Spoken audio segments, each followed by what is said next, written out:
a gente, quando a gente vai fazer um projeto de pivotagem, né, principalmente na área de gestão de negócios, isso daí está muito associado com mudança de carreira. Então tem várias razões para a gente mudar de carreira, né? E isso daí já é meio histórico, né? Antigamente, né, pelo menos na fase dos meus pais, né, eu tenho mais de 50 anos, né, na fase dos meus pais, o sonho de consumo deles era a gente entrar numa empresa e vai, né, passar a vida nela, fazer carreira, crescer, etc. e tal. Num determinado momento, isso daí passou a ser pouco interessante para as pessoas, e o que aconteceu foi que, de uns 15 anos para cá, a gente vai procurando novos espaços, e aí você passa 2, 3 anos numa empresa, se não dá sinergia ou não pinta oportunidade de crescimento, você vai para outra e você vai fazendo uma carreira mais transversal, mas, de certa maneira, dentro do universo que você já atua. E agora o que acontece é que tem muita gente, quer dizer, já existe isso faz tempo, mas tem muita gente que tem mais de uma carreira, né? E tem algumas pessoas que passam por um processo inteiro, por exemplo, sei lá, um jogador de futebol é um cara que passa por isso, esportistas passam muito por isso, né? Que é essa coisa de você simplesmente passou dos 30 anos de idade, você tem que reinventar sua carreira, né? O esportista ele sempre tem essas questões.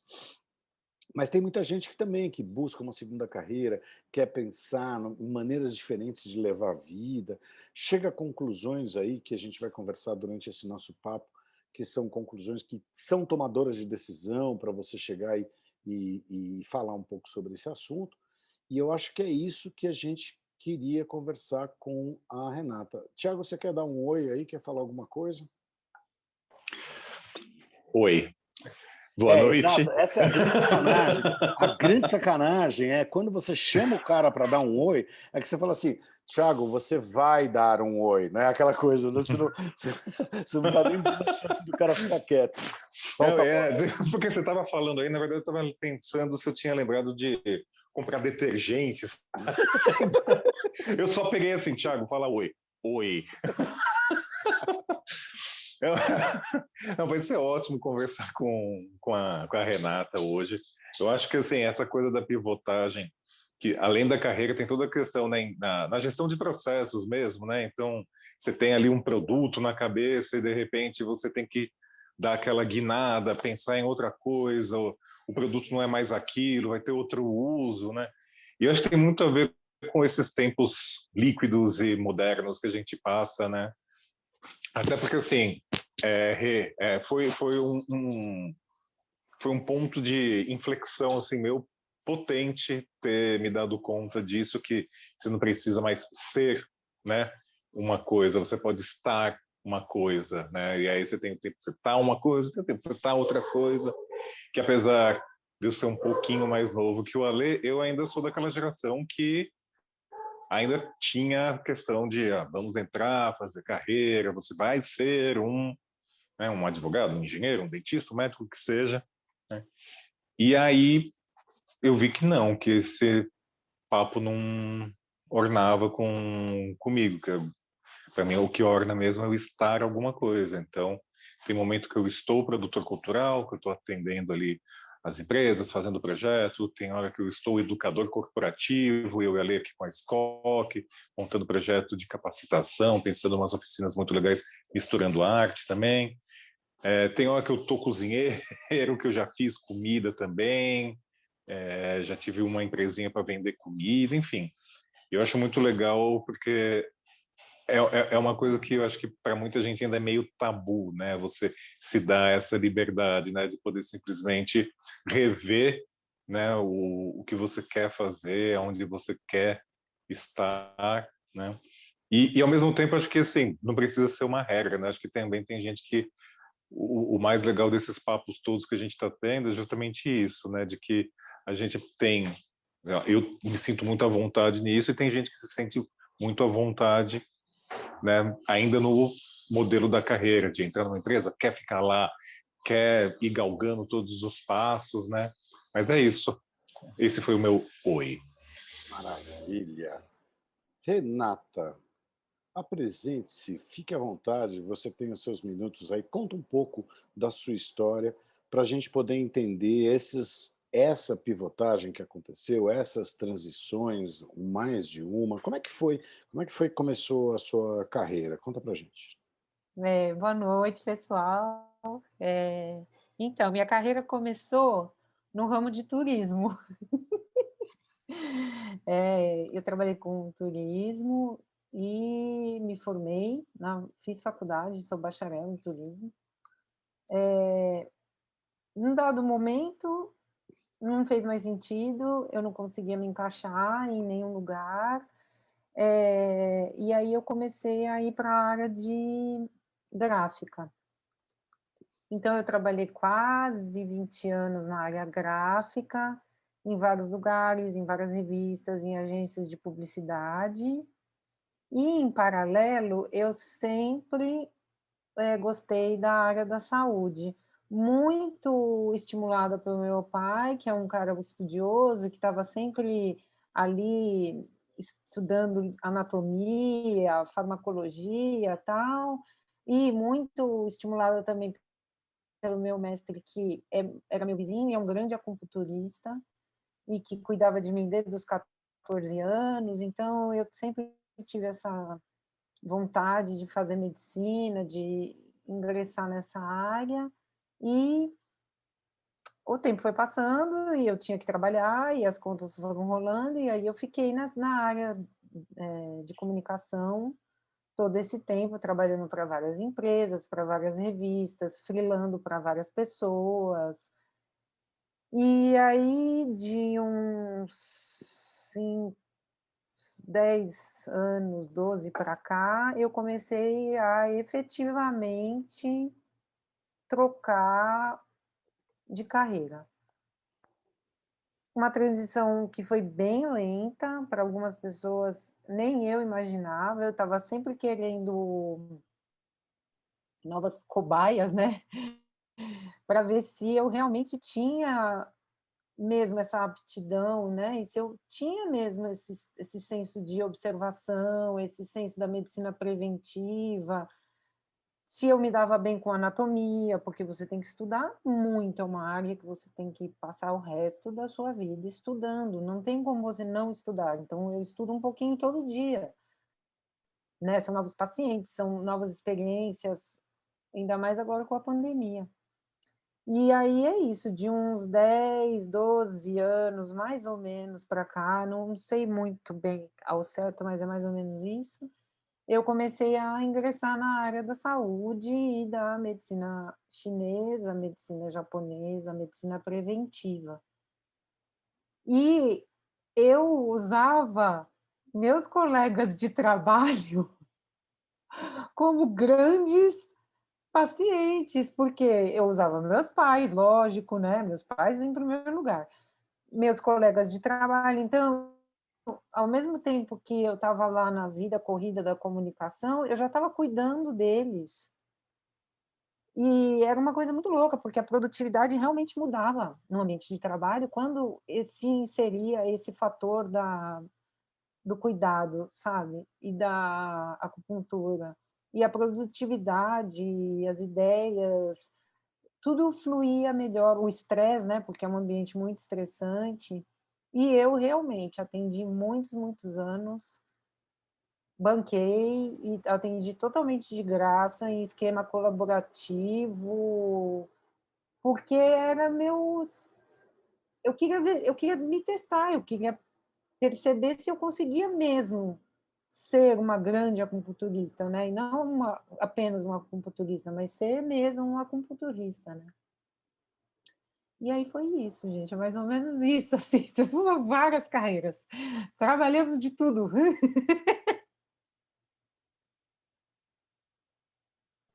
Como é que foi essa sua experiência, Rê, com essa questão dessa, o mundo da gráfica, né, ele é muito amplo, né, então É. você tem eu toda vez que eu vou ter que fechar, eu não sei você, mas toda vez que eu vou fechar um arquivo, meu, para mandar para gráfica é uma dor de cabeça Não, sem é. fim, cara, porque correção de cor, sangria, não é um negócio. Gráfica é um negócio que exige um apuro e um detalhamento técnico muito grande. Ele é uma coisa, envolve a criatividade, sim, mas você tem que ser uma pessoa muito atenta, né? É, Você acha que isso tem a ver com essa questão dessa atenção que a medicina chinesa te requer, e sabe, que te pede também? Tem alguma coisa relacionada com ah, isso ou com não? certeza, eu tenho certeza, porque eu sempre fui dentro das empresas a pessoa que era organizadora, sabe? A pessoa que organizava os arquivos, a pessoa que organizava as pautas, a pessoa que deixava tudo direitinho, os arquivos. Eu que sempre fui eu que fechei, que fazia os PDFs. Eu fazia muita cenografia, fiz salão do automóvel, então eu era arte finalista, sabe? Então era tudo certinho ali, né? Detalhado. E isso, a medicina chinesa é impressionante. Você tem que ser realmente totalmente focado e certinho, né? Você tem que seguir um protocolo que tem que estar muito claro na sua mente, né? A hora que você está tratando o paciente. Então, isso eu tenho certeza que é algo que Que tipo de facilitou. protocolo, Rê, que você está falando aí? Que tipo de protocolo você quer dizer, no sentido de qual procedimento, qual a sequência de procedimento? Fala um pouco sobre isso, para a gente entender essa coisa da medicina chinesa, sabe?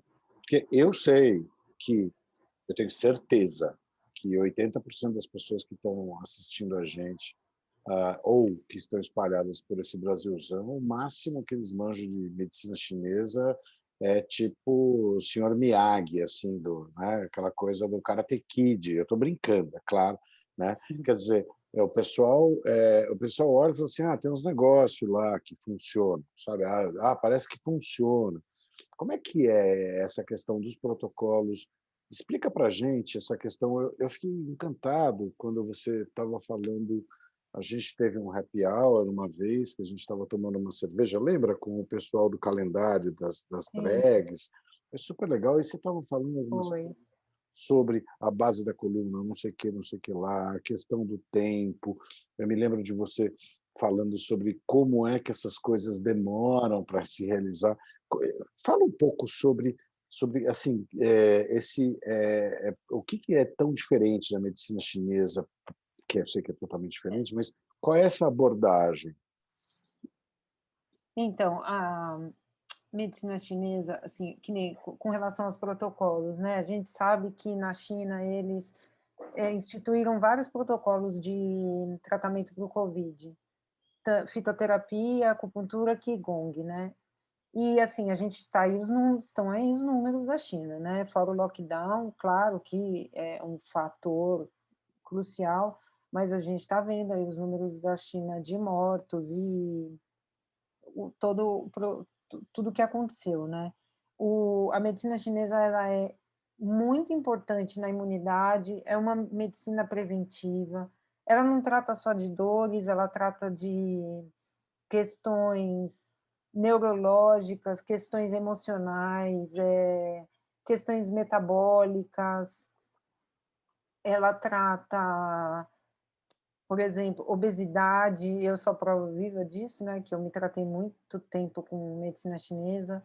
E Conta essa transição também, é uma transição interessante. Explica para gente. então, porque eu fui a minha primeira cobaia de medicina chinesa, certo? Para mim, eu emagreci 82 quilos em 7 anos, com medicina chinesa. Caramba! Foi, 82 quilos você emagreceu. é, 82. Você emagreceu um barizom, praticamente. Você tirou o barizom de dentro do seu corpinho, é isso? Mais ou menos. Gente, eu não sabia disso. Eu sabia que você já tinha passado por uma transição enorme e tal, mas 82 quilos é incrível. E você manteve É, depois? olha, eu estou mantendo já há 2 anos e meio, 3, que eu estou mantendo. Com medicina chinesa, porque eu me trato, né, eu me cuido com meu mestre e eu mesma aqui em casa, né, que eu faço em mim mesma. A medicina chinesa, ela não é conhecida como uma medicina preventiva no Brasil, ao contrário dos outros países, Austrália, China, Japão, Tailândia, toda a Ásia. Todo mundo usa a medicina chinesa como prevenção, prevenção de doenças, porque ninguém quer ficar doente, ninguém quer gastar dinheiro com remédio. E agora, em tempos da pandemia, então, a gente percebe isso, né? O grande lance do protocolo, por exemplo, no caso do Covid, tem uma ordem de agulhamento, sim, no corpo da pessoa, entende? Porque, assim, a, a agulha, ela não é um mistério científico. A agulha, ela vai, um ponto que ela vai picar, ela vai atingir um local do sistema nervoso que vai mandar um comando para o cérebro secretar o que ele precisa, o que o corpo precisa. Dopaminas, cortisol, serotonina, tem que abaixar o cortisol? Normalmente, hoje em dia, a gente tem que abaixar os níveis de cortisol do corpo, porque a gente anda muito estressado, né? Então, é isso, não tem nada, nenhum mistério, sabe? Eu gosto muito de usar esse tipo, eletroacupuntura, né? Então, para mim é muito efetivo, assim, tenho ótimos resultados, principalmente com doenças degenerativas como artrose, como Parkinson, como tetraplegia, entende? É muito efetivo mesmo, assim. E questão da imunidade. A questão da imunidade, para mim, foi o que ficou super claro na pandemia, porque alguns pacientes meus fizeram exames de sangue depois para contagem de linfócitos e realmente o resultado foi incrível. Volta de olfato, melhora de neuropatias. Então, eu acho que, assim, a, as pessoas elas não conhecem muito o lance da medicina chinesa como uma medicina preventiva, da mesma forma que as pessoas não conhecem a nutrição como uma medicina preventiva, porque a gente fica comendo um monte de bobagem, inflamando o nosso corpo, né? Deixa eu te perguntar um negócio que me chamou a atenção.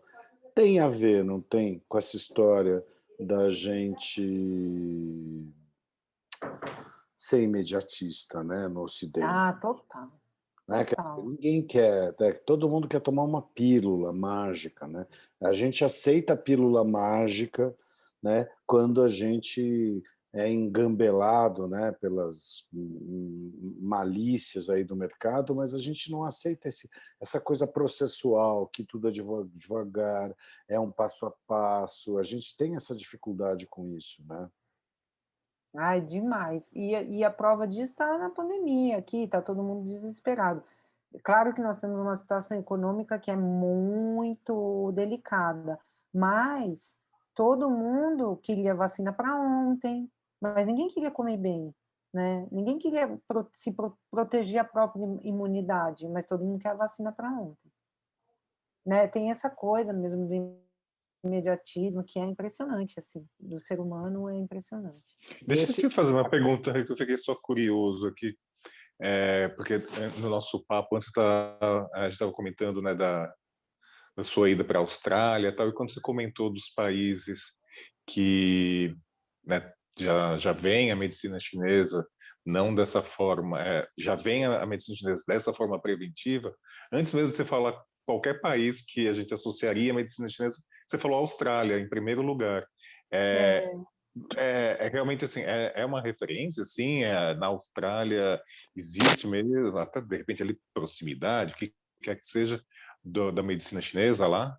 muito. A Austrália é um país de medicina preventiva, não só medicina chinesa, mas osteopatia, fisioterapia, pilates, quiropraxia. É um dos melhores países para se estudar quiropraxia, é a Austrália. É um país super referência. Eles preferem 1000 vezes um tratamento preventivo que eles possam fazer pela vida inteira e nunca ficar doente, do que ir no médico. Não, e eu não sou contra médicos, tá, gente? Eu não sou contra a medicina ocidental. Eu sou a favor também. E eu acho que elas se complementam, sabe? Eu acho que a medicina ocidental, ela tem um papel muito importante na nossa vida. E a medicina preventiva, que são todas essas outras medicinas, elas também são muito importantes, elas se complementam, sabe? Esse seu olhar holístico já existia ou ele surge com a medicina chinesa?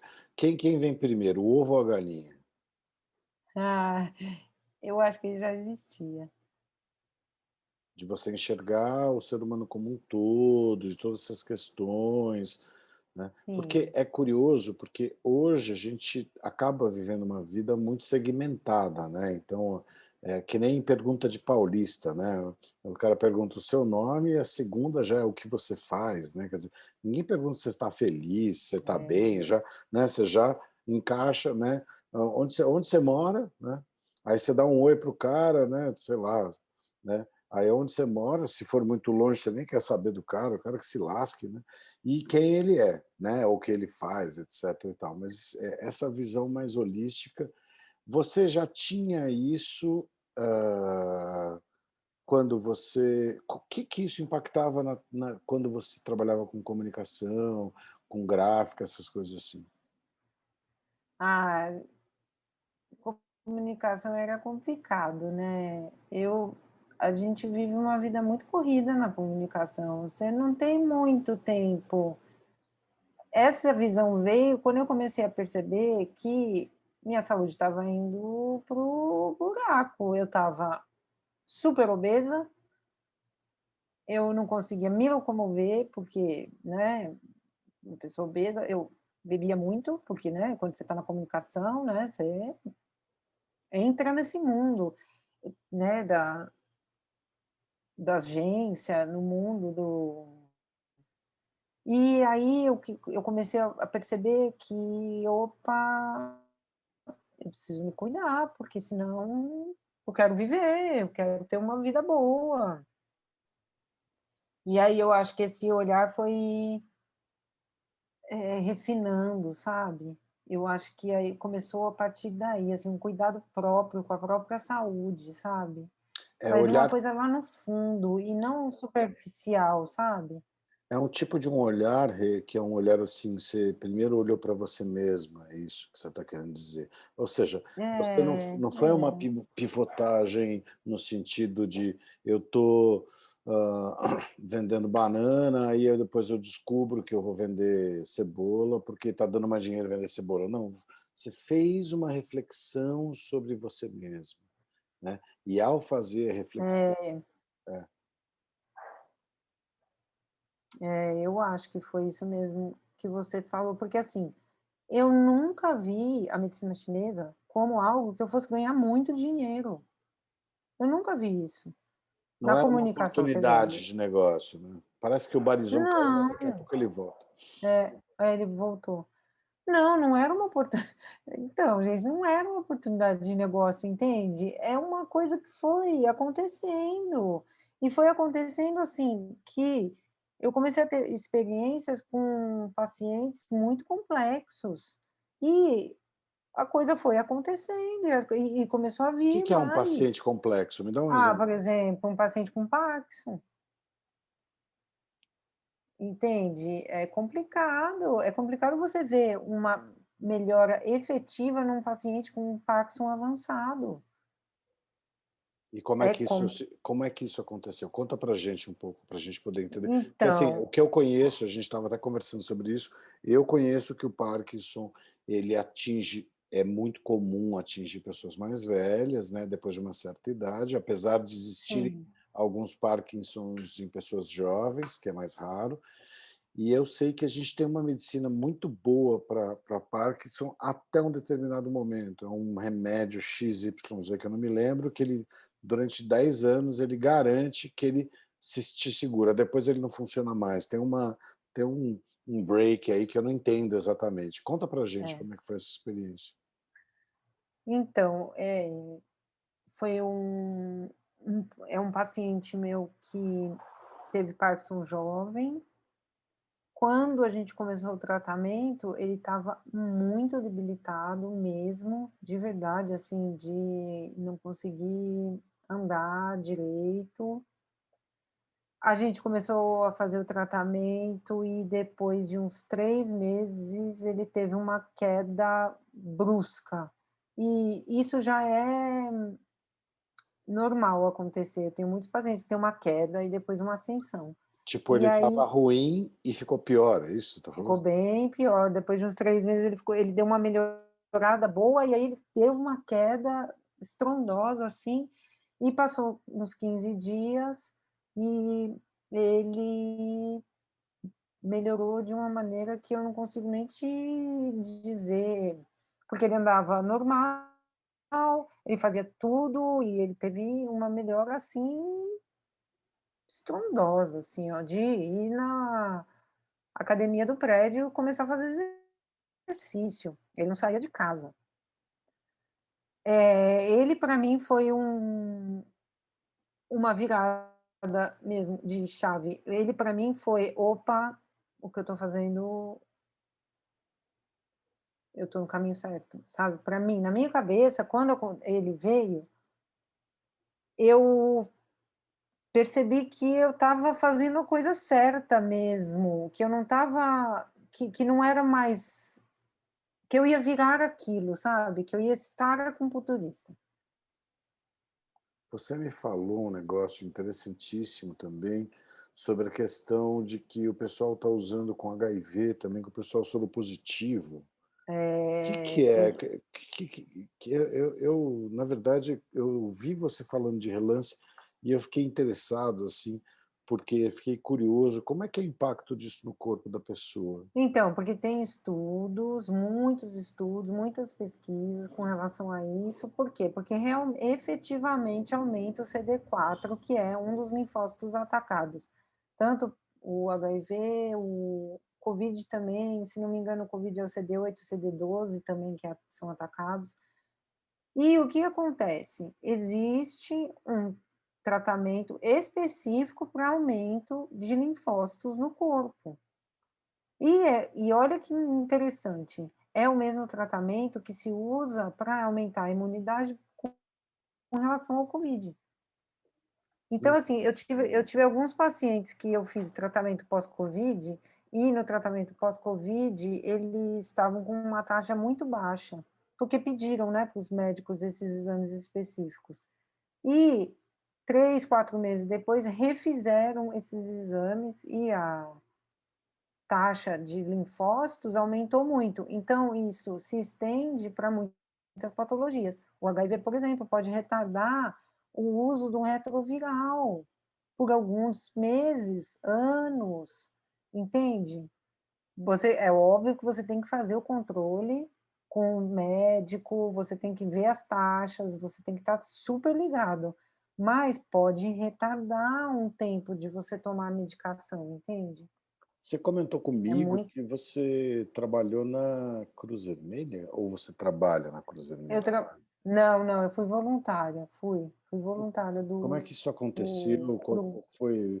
Eu já entendi, tem um Fui vol... chamamento de cuidar dos outros, né? Tem um chamamento de cuidar dos outros, não tem? Ah, tem, Tem. Mas eu digo tem. assim, como é que você foi parar na Cruz Vermelha? O que que te deu? Como é que você encontrou É. lá? Como é que foi isso?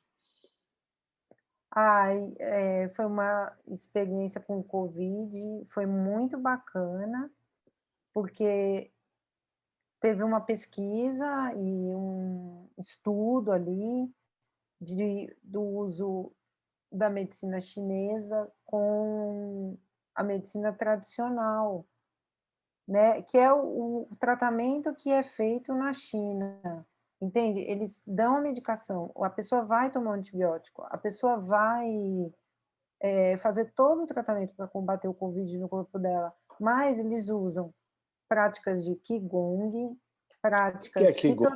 O que é Qigong? Qigong é como se fosse um Tai Chi. Tá.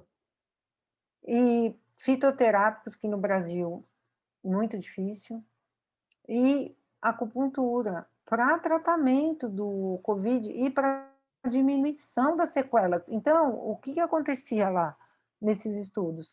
Além do paciente não ser entubado, o cara já saía do hospital, sentindo cheiros. com o olfato restaurado, entendeu? É uma coisa que é impressionante.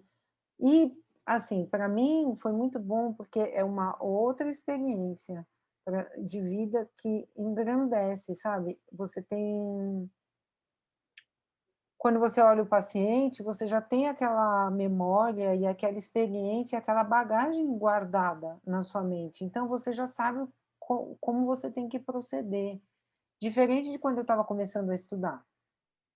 Explica, não entendi. Então, por exemplo, quando eu estava começando a estudar medicina chinesa, para mim era muito complexo, porque você tem que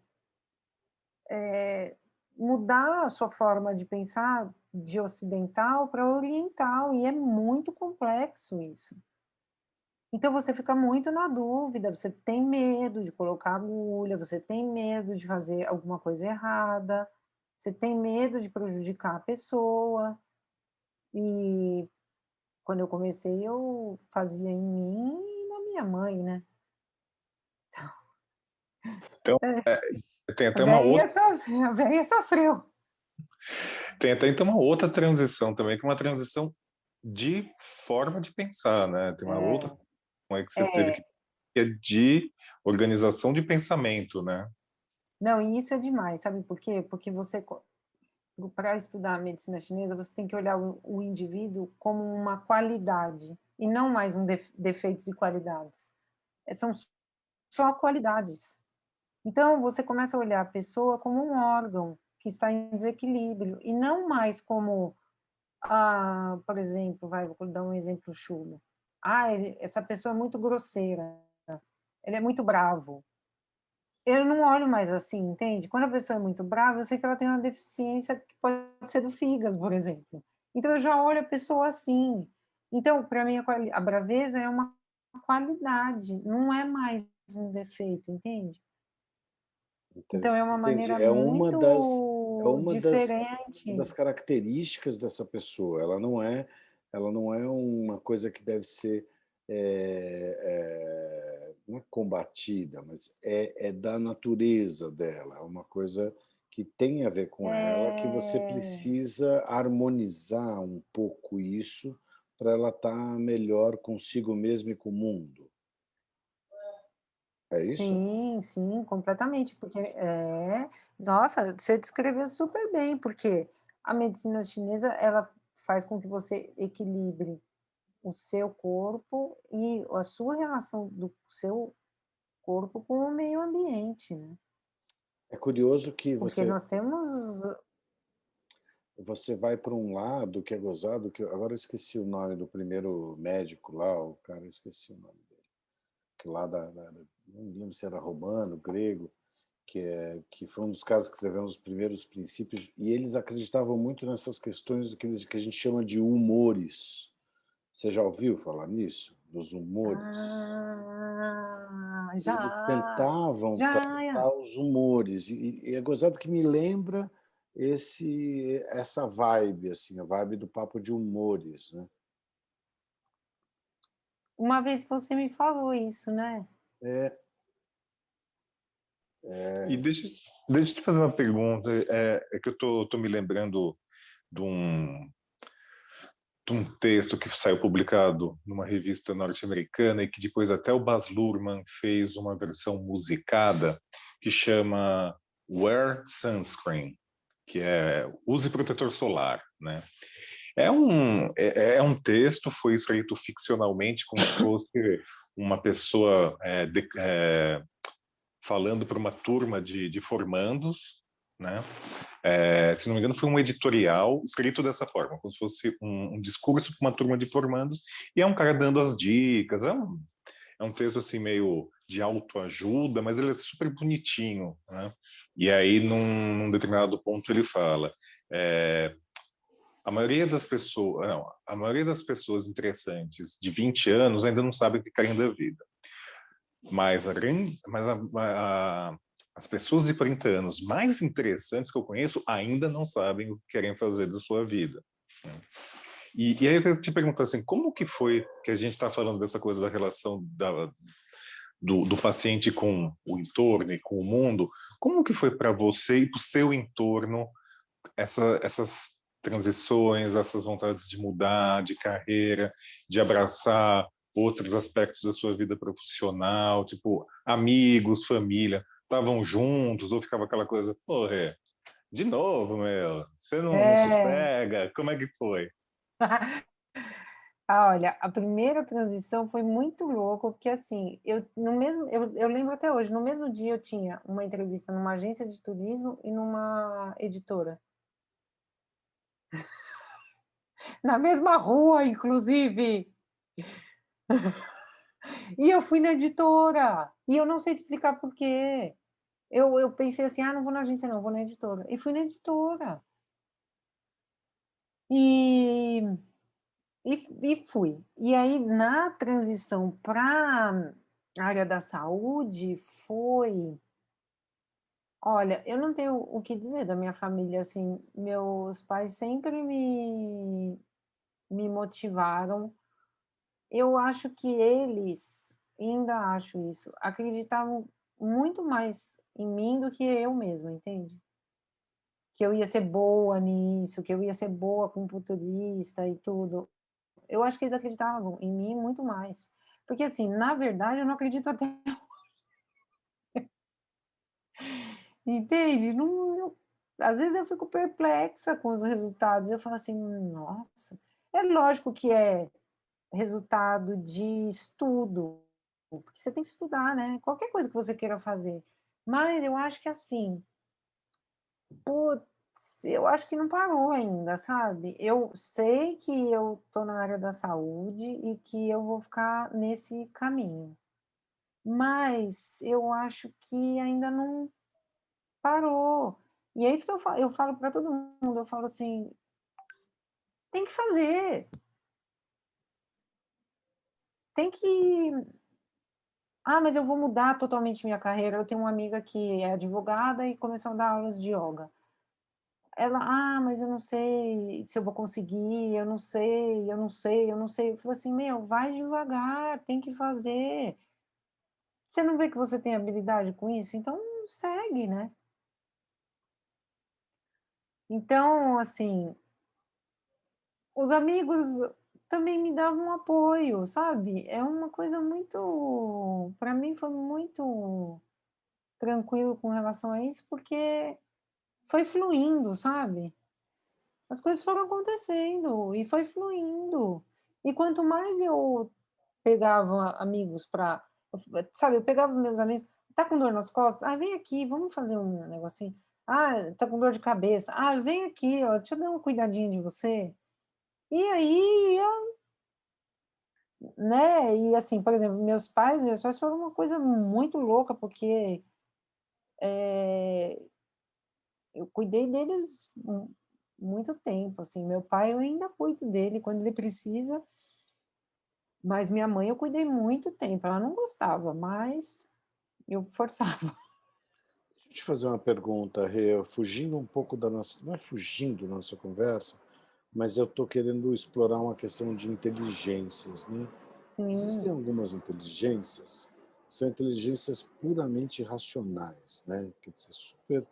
E tem algumas que elas são algumas inteligências que a gente pode chamar de neuromotoras, por exemplo, né? Que nem andar de bicicleta, né? É aquele tipo de coisa que tem uma hora que você não pensa, que nem carro, né? O carro você não dá, você é, não fica assim, eu vou dar seta, eu vou piscar, eu vou buzinar. É meio que é quase como o carro ou a bicicleta ou cortar uma batata, ele se transformasse em um prolongamento do seu corpo e você tivesse uma consciência expandida dentro daquele robozão que você está manipulando, sabe? E tem um determinado momento que você já não pensa muito, né? Você é, tem essa experiência com a acupuntura no sentido tem. que você conversa, você bota a mão, você vai espetando, ou seja, ela é uma inteligência que ela se expande nessa questão, sabe, dessa experiência de você, porque eu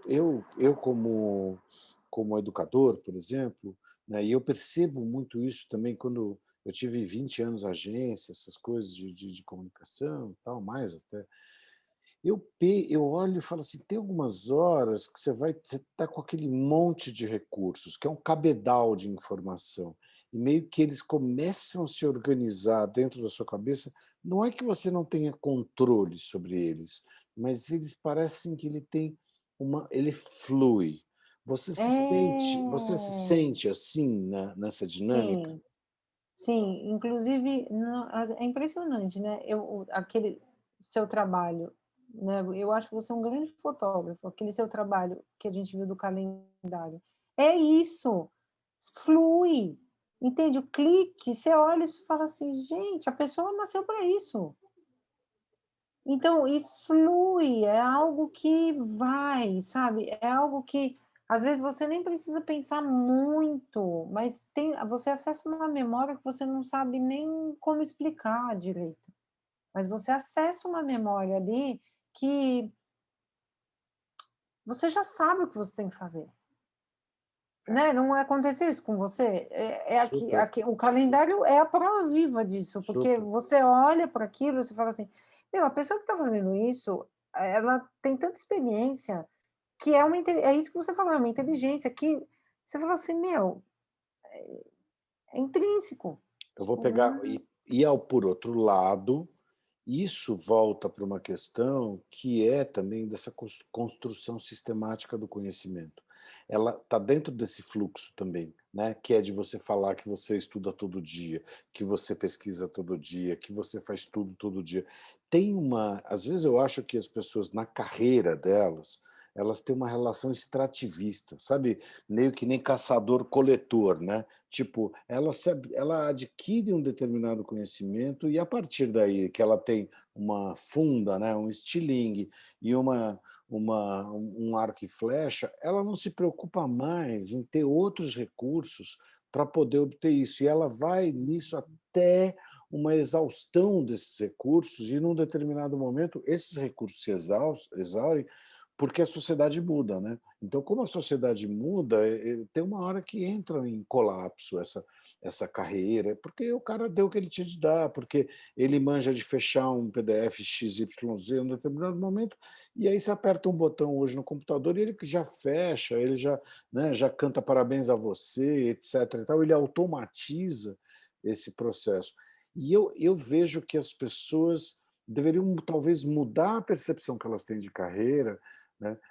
E nesse sentido, o marketing ele foi muito legal para mim, foi muito legal. É assim, fazendo um ping-pong com quando você fala do corpo humano, que tem a investigação ela é infinita. No caso do marketing, é assim, a minha primeira aula de publicidade no curso de desculpa, no curso de publicidade, de administração, tal, no curso de ensino superior, a primeira coisa que eu falo para os caras é o seguinte: o livro tem mais de 5 anos. Se ele tiver mais de 5 anos, meu, joga fora, né? Doa para a instituição, porque há 5 anos atrás não tinha live no Facebook. Assim, sabe, há 5 anos atrás não tinha pandemia, há 5 anos atrás não tinha. O marketing ele está totalmente imbricado, assim, conectado com a condição humana, né? Quer dizer, é o capitalismo tentando dialogar com a condição humana e gerar benefícios para ambas as partes. Então, tem coisa que já não serve mais. E é uma área que acabou me obrigando a fazer esse tipo de reflexão, porque o ferramental, e aí eu estou falando do ferramental, o meu ferramental, de uma hora para outra, ele deixa de existir. É que nem eu chegar para um cliente, aí eu e o Bari arranjamos um cliente e falamos assim, não, vamos fazer um projeto para Snapchat. Aí o cara fala, oi, Snapchat já veio, já foi embora, o lance agora é TikTok. Por outro lado, e aí que eu queria chegar com você, né? Quer dizer, o seu ferramental é um ferramental que ele não muda, no sentido de, quer dizer, tem novas inovações, etc. e tal, mas ele já é muito tradicional, ele meio que estabilizou, sabe? Sabe quando já está muito tradicional, mas tem uma questão dessa reflexão, que aí eu pego para o outro lado da filosofia, né? Quando eu estudo filosofia, porque quando você vai estudar filosofia, é assim, é um projeto de você abrir um buraco na areia. É um projeto infinito. É infinito. Porque quando você chega numa coisa legal, você fala assim, caramba, acabei de encostar no Schopenhauer, só que é o seguinte, eu nunca li Schopenhauer, e vai e mergulha no Schopenhauer. Aí depois você está chegando no Schopenhauer, o cara cita o Nietzsche, aí você dá uma facada no coração, fala, caramba, eu nunca li nada no Nietzsche, aí vai, você mergulha. Então, essa busca eu acho que essa coisa que você fala da anatomia, eu percebo ela muito mais parecida com essa busca filosófica do que propriamente com uma busca ferramental. Faz sentido o que eu estou falando? Não?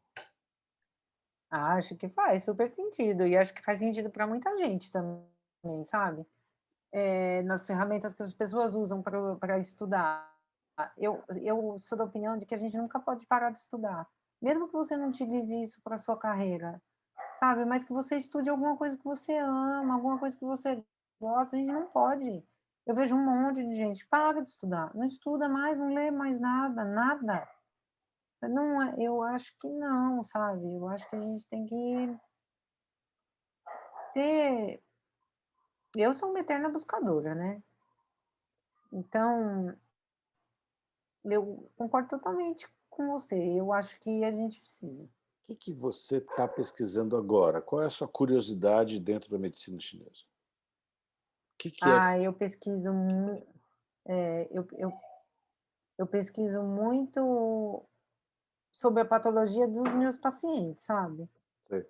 Então, tudo que vem com todos os pacientes que vêm para mim, eu faço pesquisas com relação a eles.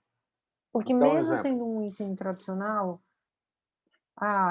um exemplo, eu tenho uma paciente entrando na menopausa, um exemplo bom. E eu já sei mais ou menos como funciona isso com relação à medicina chinesa, mas sempre tem algo mais profundo. E aí você tem que ir fundo. Não adianta você pegar a agulha, saber os pontos, ir lá e fazer os pontos. Entende? Tem um aspecto mental dela que eu tenho que colocar em consideração no estudo também, entende? E não só o aspecto fisiológico da coisa, né? Então, eu estou sempre estudando algo que tem a ver com o mental, isso me atrai muito, e eu estudo muito anatomia, gente, porque como meu mestre diz, você pode até ser um acupunturista mediano, mas se você souber anatomia, você é um acupunturista bom. A Porque anatomia a chinesa e japonesa, o estudo é totalmente diferente? Ou a não? anatomia é um pouco diferente, porque é mais baseado em localização dos pontos e no trajeto do meridiano. Então, você tem que estudar as duas, né? E você tem que estudar fisiologia ocidental e oriental também. Não adianta você estudar só uma. Você tem que saber tudo. Por isso que eu falo que nem vocês são grandes estudiosos de filosofia, né? É um mundo que não tem fim, né? Eu não tenho. Era assim, era melhor não.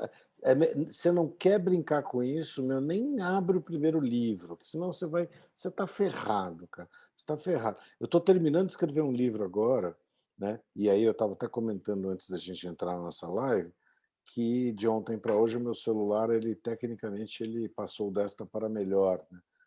E eu voltei a ler um livro. Aí sabe quando você volta a ler um livro que você não eu não devia estar começando a ler esse livro agora, quando eu estou terminando meu livro, sabe? Sabe aquele negócio que senão ele vai dar um pan.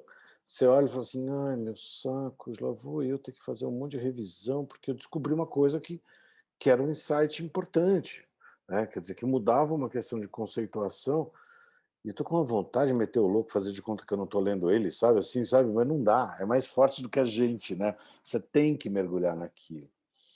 Meu, muito legal, muito interessante. Eu queria te perguntar, assim, um pouco no que o Ale estava falando, né, de você estar sempre se atualizando, né, e você tem aquele ferramental e você, né, se acomodar com ele. E tem uma coisa, acho que assim, da saúde que é muito clara, né, que não, mas que eu acho que devia ser muito pertinente para qualquer carreira, que é não só essa de você ter o ferramental e atualizar, mas você de ter o ferramental e democratizar, né? Você ser mais generoso com aquele conhecimento que você tem, né? Então, assim, há mais de 20 anos eu trabalho na área de cultura, né? Então, comecei tocando, trabalho hoje com teatro, já fiz vídeo, já fiz exposição de fotografia, mas na área de produção, né? E, e muito na produção cultural independente, em que a quantidade de informação é muito pequena, né? Assim, o pessoal não tem tanto acesso à informação, então às vezes sai um edital, sai um prêmio e as notícias não correm tanto, né? E é uma coisa que eu sempre batalhei é justamente nessa questão, né? De como a gente pode doar um pouco mais do conhecimento que a gente tem para fazer o mercado, né? Se desenvolver e tudo mais. E no caso aí você tem que não é só essa questão também de se doar para o mercado, mas assim tem uma tremenda troca, né? Eu acredito muito em todas essas energias. Então, o quanto você dá, retorna, né? Mas tem uma questão muito forte que é de você com o paciente, né? Então, tem uma demanda de energia muito forte ali também, né? Que não tem tanto, vamos dizer assim, na comunicação, né? Na comunicação é uma coisa um pouco mais fria. E você sentiu isso, assim? Como que foi essa outra transição para você? Ah, eu senti bastante, porque na eu senti bastante. Na comunicação eu era boa no Photoshop, eu retocava as bundas das mulheres do Brasil inteiro, mas e era divertido, eu trabalhava bastante, mas a coisa dessa troca, hoje em dia, nossa, é completamente diferente, assim, tem muita gente que gera expectativas, e você tem que lidar com essas expectativas, sabe, de cura, você tem que incentivar a pessoa, você tem que se incentivar para ir até a pessoa da melhor forma possível, para que ela olhe para o que você está fazendo e acredite, porque isso é uma parte importante do tratamento, porque a gente tem uma mania de pegar um comprimido e tomar e falar, estou curado, entende? É diferente quando eu vou na casa de uma pessoa, entro lá e falo para a pessoa, olha, vamos fazer esse tratamento que você vai ficar bem. Você tem que ter um pouquinho de paciência. A pessoa já me olha assim, ó. Como assim, paciência? Né? Eu acho que todos os trabalhos, todas as carreiras, a gente tem essa troca. Não adianta. Num nível ou em outro. Na comunicação, eu tinha mais uma troca capitalista, talvez. Não sei se essa é a palavra, sabe? Porque também tinha ali uma demanda, né, uma expectativa do cliente. A gente sempre está lidando com expectativa, vocês perceberam? Vocês lidam com expectativa, expectativa do leitor do livro, expectativa do projeto cultural. A gente está sempre lidando com a expectativa das pessoas. Às vezes as pessoas têm uma expectativa muito alta, né? Que Geralmente a a gente tem gente, que, né? ó, Também a gente também isso! é, Ah, com certeza, é. Mas essa coisa com certeza. E expectativa, aí a gente, você estava falando, por exemplo, acho um desafio na saúde que é entender o que é cura, né? Porque a cura está associada à pílula mágica, né? Quer dizer, na verdade, você não busca uma cura, você busca um benefício, você busca um bem-estar. Curar, a gente não vai curar, né? Eu não me entenda mal, não é que eu estou pensando mais filosoficamente, por assim dizer, você não cura ninguém, sim, né? Quer dizer, porque todo, né? Quer dizer, um dia a gente bate as botas, né? Quer dizer, você pode estar zerado, né? Você pode estar lindão, você pode estar o rei do abdômen trincado, mas um dia você bate as botas, né? sim, Então, essa coisa de lidar com essa questão da cura, você se cobra muito em relação a isso com seus pacientes me ou cobro, cobra, né? cobro bastante. É pesado isso, não é? É, É como se fosse uma responsa, é como se a pessoa falasse assim, cabe a você me curar. Aí você tem que sim, explicar para o cara, não, eu vou te ajudar a você se curar.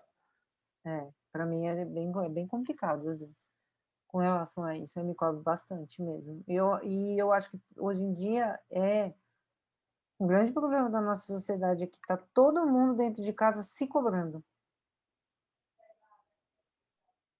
por conta da pandemia, sabe, se cobrando em vários níveis, né, em vários níveis, se cobrando ganhar dinheiro, se cobrando relacionamento, se cobrando. Porque a gente aprendeu na pandemia que a gente que a gente realmente está sozinho, né. Mesmo você dentro de casa, mas você está com a família, mas você está sozinho, porque começou a vir uma enxurrada de pensamentos, né, para todos nós, né. Eu estava vendo que o grande efeito dessa pandemia foi justamente isso, né? A gente se dá conta de que a gente não se dá tão bem assim sozinho, né? Que a gente estava indo para um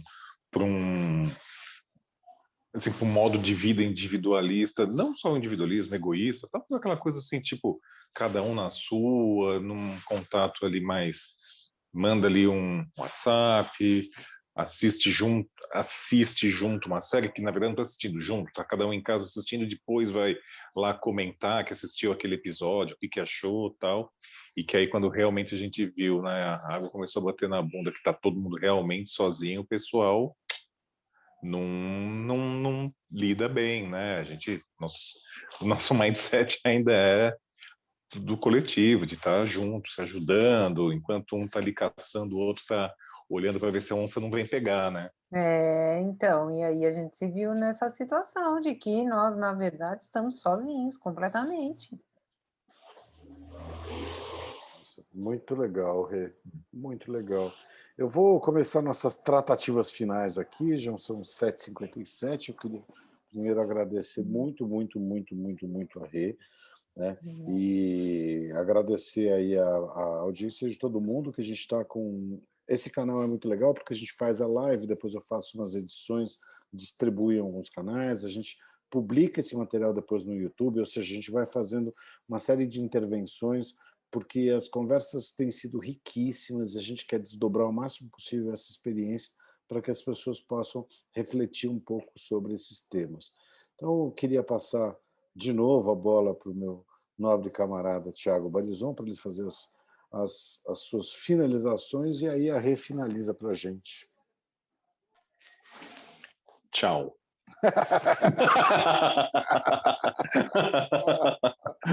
Mandou bem. Gente, obrigado. Assim, é isso que o Ale falou, né? A gente está nesse papo assim com os amigos, né? Trazendo umas coisas que a gente acha que são interessantes de conversar, e a ideia é que isso aí se propague. Então, quem está assistindo, manda link, compartilha com os amigos, que a ideia é a gente fazer as ideias fluírem aí. E obrigado demais, Rê, por estar aqui com a gente, dedicando esse seu tempo também, que a gente sabe que é isso, né? Tá tudo tão na correria que a gente sabe que às vezes arranjar esse tempinho para estar com a gente, por mais prazeroso que seja, é um investimento, né? Então a gente agradece muito de você ter dedicado esse tempo para estar aqui com a gente. Ai, gente, não sei nem o que falar, porque foi uma riqueza. Eu sou grande admiradora deste senhor aqui do meu lado. É, eu queria agradecer demais a oportunidade, o carinho e sem palavras, né? Eu fiquei muito emocionada quando me chamaram para essa conversa. E sou eu que tenho que agradecer, porque a privilegiada aqui sou eu, né? Dá licença. Eu acho que é todo mundo que está assistindo a gente, no fundo do coração, acho que a gente tem que propagar esse pensamento. Eu acho que é um caminho muito legal, muito, muito... Acho que a coisa mais legal é a questão do caminho sincero, né? Vou falar, porque a gente vive... Eu já passei por uns caminhos meio turvo na vida, assim, e o turvo só traz o turvo, né? A verdade é essa, né? E esse caminho do sincero que vem da gente, que a gente traz, putz, sabe? É só a pessoa perguntar o que a gente faz, que os olhos já brilham, a gente já começa a se mexer, né? Quer dizer, você É. sabe, tem aquele cheiro. Então, Rê, brigadíssimo. Eu que agradeço. Brigadão e até a próxima, se Deus quiser. Que riqueza. Tchau, tchau, meninos. Tchau. Pronto, estamos offline já para não falar pipi, xixi, cocô. Não, eu não estou gravando ainda, estou gravando, não pode.